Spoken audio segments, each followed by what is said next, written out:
যার সৃষ্টি যার আদেশ চলবে না। তাহলে কোরআনে আদেশ নির্দেশ দেওয়া হচ্ছে আমাদের জন্য বলা হয়েছে 83 বার 82 বার।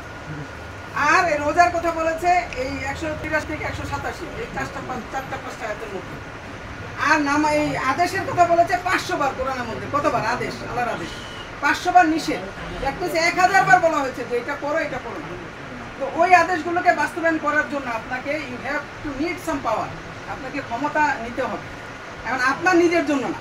এই যে অনেকে বলতেছে, এখন আমরা গাড়িতে আসলাম বলতেছে যে আগে একদল ছিল, এখন আরেক দল এসে তার আত্মীয় স্বজন সহ ক্ষমতা জাহির করবে, এটা করতে চায়।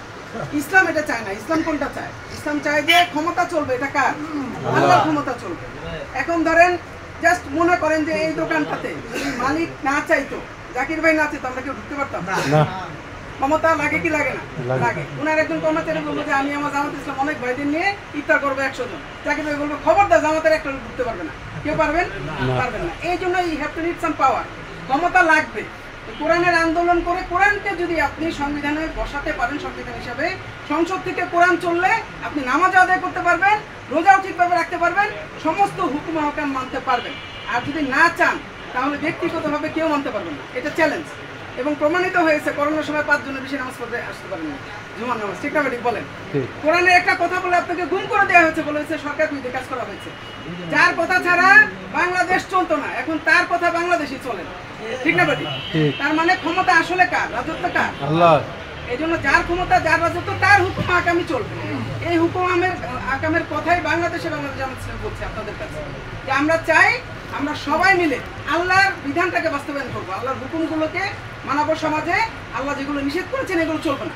যদি এইটা হয় তাহলে সমাজে এই যে নারী দিবসে নারীরা আপনার ইফতার মাহফিল এবং নারী দিবসে আলোচনা করছে, শুধু তাদের উপর চর্চা করছে। দেখেন এখন কি আওয়ামী লীগ আছে? এটা কারা করছে? এটা আরেক ধরনের শয়তানের লোক। ঠিক না বাড়ি বলেন? 8 বছরে একটা শিশুকে ধর্ষণ করে কি রকম নোংরা হলে এই কাজ করতে পারে? বুঝতে পারছেন? সমাজের পরিপূর্ণ বিচার আছে? নাই।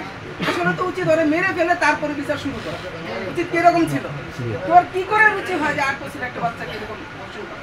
তো প্রিয় ভাইরা, যদি কোরআনিক শাসন কায়েম হয়, আল্লাহর বিধান কায়েম হয়, তাহলে সমাজের সবচেয়ে বেশি সুবিচার এবং জাস্টিস প্রতিষ্ঠা হবে। আল্লাহ এটা বলেছে। আপনি দেখেন অন্য কোনো বিধান দিয়ে, মানব রচিত মতবাদ দিয়ে, কোনো মতবাদ দিয়ে কেউ কোনোদিনও শান্তি প্রতিষ্ঠা করতে পারে নাই, পারবেও না। এই জন্য এটা চিরসত্য প্রমাণিত। আল্লাহ সুবহানাহু ওয়া তাআলা রব্বুল ইজ্জতের কসম, উনিই বলেছেন যে আল্লাহর হুকুম ছাড়া ওয়াল্লাযী আরসালা রাসূলাহু বিল হুদা ওয়া দীনিল হক ওয়া লিইয়ুযহিরাহু আলা দীনি কুল্লিহি ওয়া লাউ কারিহাল মুশরিকুন। রাসূলুল্লাহ বলেছেন যে রাসূলকে পাঠানোই হয়েছে অন্য সমস্ত মতবাদকে ডাস্টবিনে ছুড়ে দিতে। ওই মতবাদ থাকতেই পারবে না, যদি থাকে পায়ের নিচে থাকবে।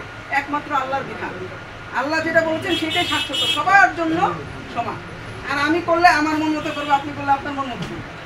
আরেকজনের জন্য ক্ষতি হবে, আপনি এটা কেয়ারই করবেন না। ঠিক না বেটি বলেন? আর আল্লাহ করেছেন এটা সার্বজনীন, সবার জন্য কল্যাণ বয়ে আনবে। এটা মুসলিমের জন্য আনবে, অমুসলিমের জন্য আনবে, পুরুষের জন্য আনবে, নারীর জন্য আনবে, ধনীর জন্য আনবে, গরিবের জন্য আনবে, দাসের জন্য আনবে, মুনিবের জন্য আনবে। ঠিক না বেটি বলেন? এটা প্রমাণিত হয়েছে যে গোল্ডেন পিরিয়ড অফ এই সারা বিশ্বে, গোল্ডেন পিরিয়ড অন দি আর্থ, এটা হয়েছিল আল্লাহ রাসূল সাল্লাল্লাহু আলাইহি ওয়াসাল্লামের যুগে। এটা আল্লাহ রাসূল সাল্লাল্লাহু আলাইহি ওয়াসাল্লাম বলেছেন যে আমার যুগ সেরা যুগ, তারপর এইভাবে সেরা হবে। এবং শেষ জামানায় একটা দল থাকবে যারা চেষ্টা করবে কোরআনকে আঁকড়ে ধরে এই জামানাটাকে কোরআন দিয়ে সাজানোর জন্য। আমরা সেটা চেষ্টা করছি ইনশাআল্লাহ।